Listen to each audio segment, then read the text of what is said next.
এক ছোট্ট গ্রামে যেখানে দিনের আলোয় সবকিছু ঝলমলে থাকলেও একটি পুরনো কুঁয়ার রহস্যময় ছায়ায় গ্রামবাসীর মনটা ছিল ভারী। সেই কুঁয়াটা ছিল শত শত বছরের পুরনো, আর তার গভীরতা নিয়ে নানা অদ্ভুত গল্প প্রচলিত ছিল। মায়া ও টিনা বাড়ি ফিরছে। টিনা কুয়ার পাশ দিয়ে নির্ভয়ে চলে যাচ্ছিল, কিন্তু মায়া ভয়ে থেমে যায়। তার বুক ধড়ফড় করে। চল না দিদি, কি ভাবছিস? তুই কি ভয় পাচ্ছিস না টিনা? এই কুঁয়া নিয়ে তো কত গল্প আছে। রাতের বেলা নাকি অদ্ভুত শব্দ শোনা যায়, আর কেউ ভেতরে গেলে নাকি আর ফেরে না। ধুর, সব মিথ্যে কথা। দাদুভাই তো বলেন এসব হলো পুরনো গল্প। কিন্তু দাদুভাইও তো অনেক দিন ধরে কুঁয়ার কাছে যান না। গ্রামের এক বৃদ্ধা মহিলা দ্রুত কুয়ার পাশ কাটিয়ে যাচ্ছিলেন। তিনি মায়া আর টিনাকে দেখে আতঙ্কিত হয়ে পড়েন। তোরা ওখানে কি করছিস? ওদিকে যাস না, ওটা শয়তানের কুয়া। মায়া আরও ভয় পেয়ে যায়। টিনা তাকে টেনে নিয়ে যায়। মায়ার মনে কুয়ার ভয়টা গেঁথে যায়।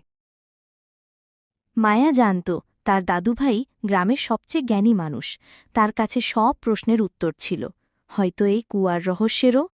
দাদুভাই, সেই কুয়াটা, ওটা নিয়ে এত ভয় কেন মানুষের? তুমি কি কিছু জানো? কুয়াটা অনেক পুরনো মা। আমার দাদুও বলতেন ওটা নাকি গ্রামের অনেক গভীরে চলে গেছে। একসময় ওটাই ছিল আমাদের একমাত্র জলের উৎস। তাহলে এখন কেন কেউ যায় না? অনেক বছর আগে একবার খুব খরার সময় কুয়ার জল শুকিয়ে গিয়েছিল। গ্রামের লোকেরা ভেবেছিল কুয়ার তলায় হয়তো কোনো গুপ্তধন আছে যা জল আটকে রেখেছে। অনেকে চেষ্টা করেছিল নামার, কিন্তু কেউ সাহস করে শেষ পর্যন্ত নামতে পারেনি। তারপর থেকেই নানা গল্প তৈরি হতে লাগল। আসলে ভয়টা ছিল অজানা, অন্ধকারে কি আছে সেই নিয়ে। তুমি কি কিছু দেখেছ দাদুভাই? আমার যৌবনে একবার চেষ্টা করেছিলাম, কিন্তু আমি শেষ পর্যন্ত পৌঁছাতে পারিনি। তবে আমি বিশ্বাস করি ভয়ের ওপারে নতুন কিছু থাকে। হয়তো সেখানে সত্যিই কিছু আছে যা আমাদের গ্রামকে সাহায্য করতে পারে। কিন্তু আমি এখন বুড়ো হয়ে গেছি, চোখেও কম দেখি। এই ঝর্ণাটি অনেক দূরে। যদি সেই কুয়া থেকে জল পাওয়া যেত, তাহলে আমাদের আর অত দূরে যেতে হতো না। মায়া কুয়ার রহস্য আর দাদুভাইয়ের কথা ভাবতে থাকে। তার মনে ভয় আর কৌতূহল দুটোই বাসা বাঁধে। মায়া স্থির করল সে এই কুয়ার রহস্য উন্মোচন করবে। তার দাদুভাইয়ের কথা তার মনে সাহস জোগাল। মায়া কুয়ার দিকে যেতে শুরু করে। টিনা তার পিছু নেয়। গ্রামের লোকেরা মায়াকে কুয়ার দিকে যেতে দেখে হতবাক হয়ে যায়। এই মেয়ে, কোথায় যাচ্ছিস? সর্বনাশ, কুয়োর দিকে যাস না। আমি কুয়ার রহস্য জানতে যাচ্ছি। দাদুভাইয়ের কাছে শুনেছি ওখানে হয়তো আমাদের জলের উৎস আছে। তুই মরে যাবি, ওটা শয়তানের কুয়া। আমাদের সবাইয়ের জন্য বিপদ ডেকে আনবি।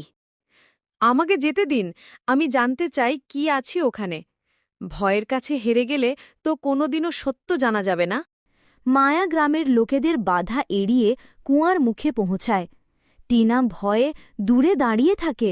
মায়া তার সব ভয়কে জয় করে কুয়ার গভীরে নামতে লাগল। প্রতিটি ধাপ যেন একটি চ্যালেঞ্জ।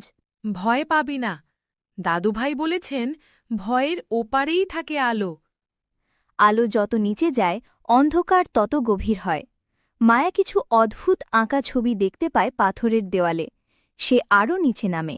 হঠাৎ একটা জায়গায় এসে সে থামে। তার সামনে একটা বড় পাথর।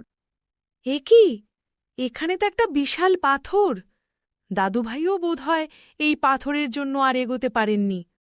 মায়া পাথরটাকে সরানোর চেষ্টা করে, কিন্তু সে একা পারে না। সে হতাশ হয়ে কুয়ার মুখের দিকে তাকিয়ে থাকে। সে ভাবে হয়তো এখানেই তার যাত্রা শেষ। তারপর কি হলো জানতে ভিডিওটি লাইক করে চ্যানেলটিকে সাবস্ক্রাইব করে বেল নোটিফিকেশন অন করে দিন, যাতে ভিডিও আসলে সবার আগে আপনার কাছে পৌঁছে যায়। ধন্যবাদ।